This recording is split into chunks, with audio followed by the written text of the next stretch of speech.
Well, what's up guys, and welcome back to the channel. So in today's video, I'm gonna do my review on the H&R lowering springs on my R35 Nissan GTR.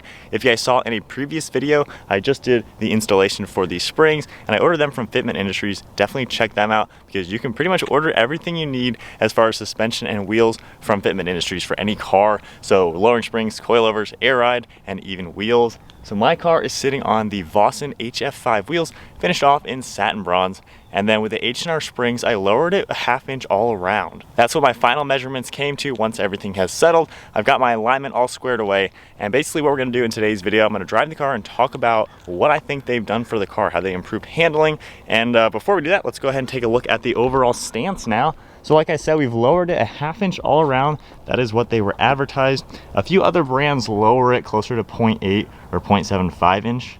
And as you can see, it doesn't really look crazy low. I wouldn't say it's the most obvious lowered setup, but it definitely tucked that wheel gap just a little bit less than what you see in the factory setup. And with these wheels, these are the OEM diameter and specs for the tires. Just my offset on the wheels is more aggressive to be nice and flush. So as you can see, it's nothing crazy. You know, it's not like I slammed the car or anything like that. We have a pretty good wheel gap front and rear. You can see maybe a finger and a half under there. So it's not crazy low. But overall, you know, the stance looks good. It's just that subtle change to make the car stand out a little bit better than the stock configuration. And when I get my next set of tires, once these wear out, I will go for something a little bit wider just to fill out that gap to make it 100% perfect. So with a good look at the stance now out of the way, the GTR is definitely sitting pretty sweet with the wheels and suspension. Now let's hit the streets and talk about if these have made the GTR handle any better.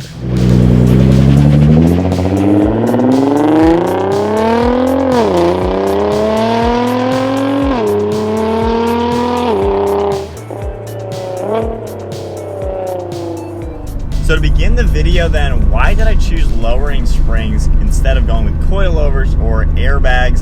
So airbags, not really a performance type of suspension, so not my taste, and it's a lot more expensive, and then you have to ruin your trunk with the air compressor, all that stuff, so just not my cup of tea.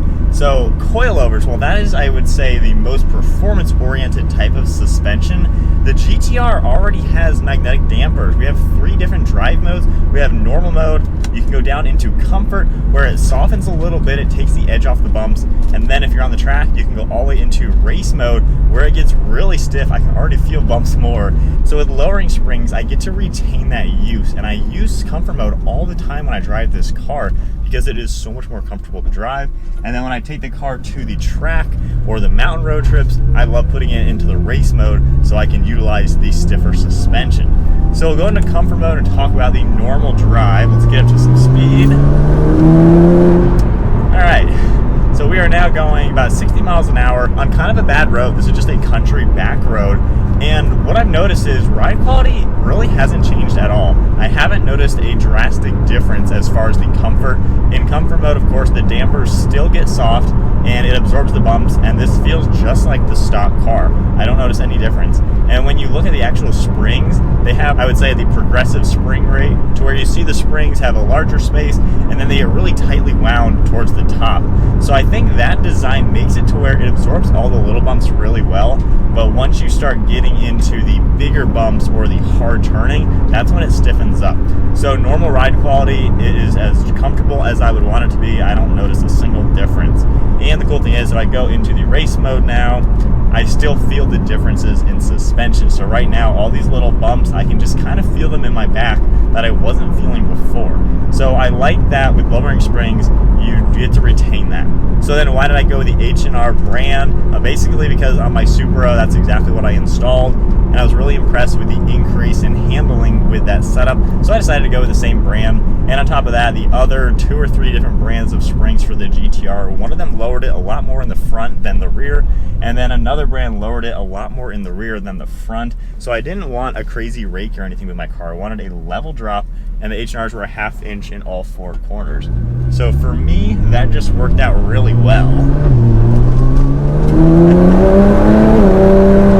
So as far as the performance goes, what have I noticed? So like I just said, in normal mode or just normal driving, I still get the comfortable ride. However, once the springs seem to compress more than maybe an inch, they get much stiffer. It seems like, and not to say this was a bad handling car, but it does weigh a lot, close to 3,900 pounds. Now, when you throw it into a hard turn, hard acceleration, or a hard braking, there is much less body roll. I am really impressed with just how much lighter the car feels on its toes. We'll keep it into the race mode suspension, and I'll just leave it in manual. I'll keep the exhaust valves closed for these videos just to keep it quiet around the interior here. But when I hit the brakes right now, like that was 60 to 20, there is like no brake dive. Not to say there was, you know, crazy brake dive like an SUV, but when you slam on the brakes, the car comes to a stop rather than leaning to a stop. And again, it wasn't crazy bad or anything stock, but it is noticeably much sharper. And when you floor it, same thing, there's less squat in the back and it just goes forward. So as far as handling,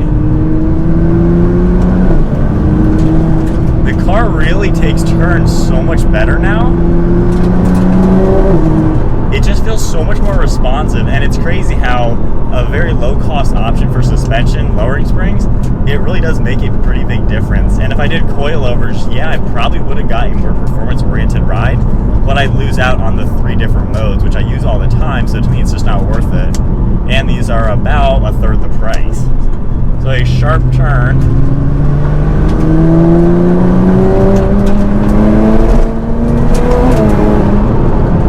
Car is way lighter on its toes. That is really impressive. This is the hardest I've driven it now with these springs, but I've done a few little things here and there. But that's really impressive, quite honestly. I feel like the steering is also more on point. I mean, I can genuinely toss this car around, which is crazy because it is a little bit bigger of a car.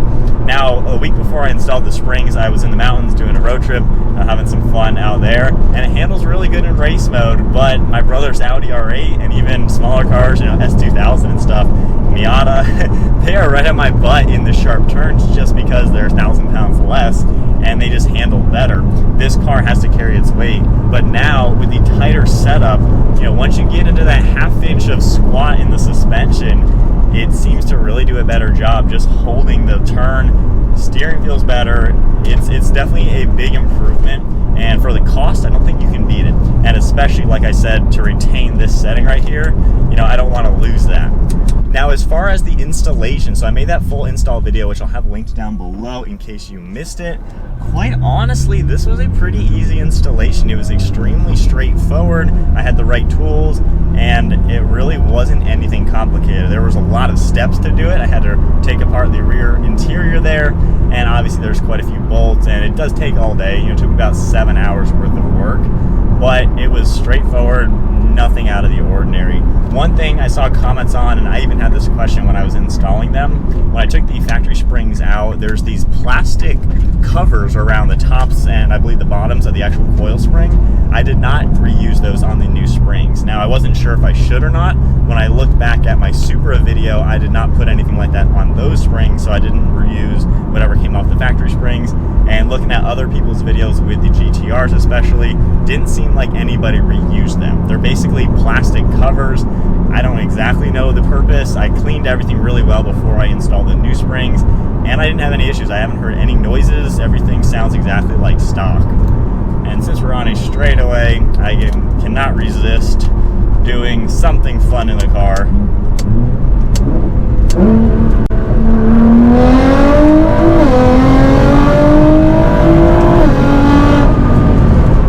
And then hitting the brakes from not 100 miles an hour, the car does not dive at all, and the acceleration is just so flat.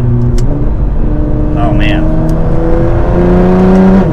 Just like with the Supra, you know, I'm really impressed with the added handling and performance with them, and I didn't have to sacrifice any ride quality, which is really important to me because this is my only car right now, so obviously I daily drive it kind of, and I use it for pretty much any type of driving that I feel like using it. So along with that, as far as longevity, because I know there's always that debate about lowering springs are going to ruin the dampers. Quite honestly, it seems like that only happens to people who have struts that are about to blow anyways. You know, struts only last so long. My brother's car has 24,000 miles on it, and it's a 10-year-old Audi R8. So after a decade of use, even though it's low mileage, one of the struts already blew. My car, we got 44,000 miles on it, and it's around 8 or 9 years old, so it's not quite as old, and all my struts are still in good shape. So it seems like it's kind of either hit or miss, or your struts are only going to last so long anyways. I wouldn't let that aspect get to you thinking they're going to ruin your struts. You only see that on the people's cars that are literally about to break anyways. So I'm not too worried about that. So then to sum it up, I'm definitely impressed with them. I like the handling, the ride quality is the same. The drop, it's not as low as I was expecting, I guess visually. It is a half-inch drop all around, but looking at it, I really don't notice it being lowered. It doesn't really look much different. The only thing I noticed is day one when it was in my garage, when I was walking around the car, I did notice the car felt lower to me. Like looking at my hood when I was standing at the front bumper, it was noticeably lower. So it is lower, of course, it's just not anything noticeable. You know, I don't think the average person would think that this car is lowered. So I think that is about it then for my review with the H&R lowering springs from Fitment Industries. Definitely check them out.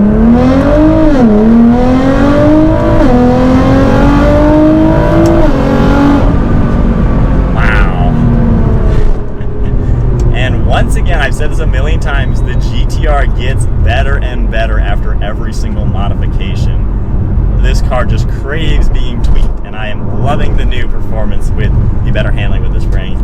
But anyways, that is it for today's video. Check out Fitment Industries, I'll have them down below. And my Vossen wheels look so sick now, they fit the wheel gap even better, so I'm really loving the look of my car. If you guys enjoyed today's video, give it a thumbs up, hit that subscribe button, and I'll see you all in the next video.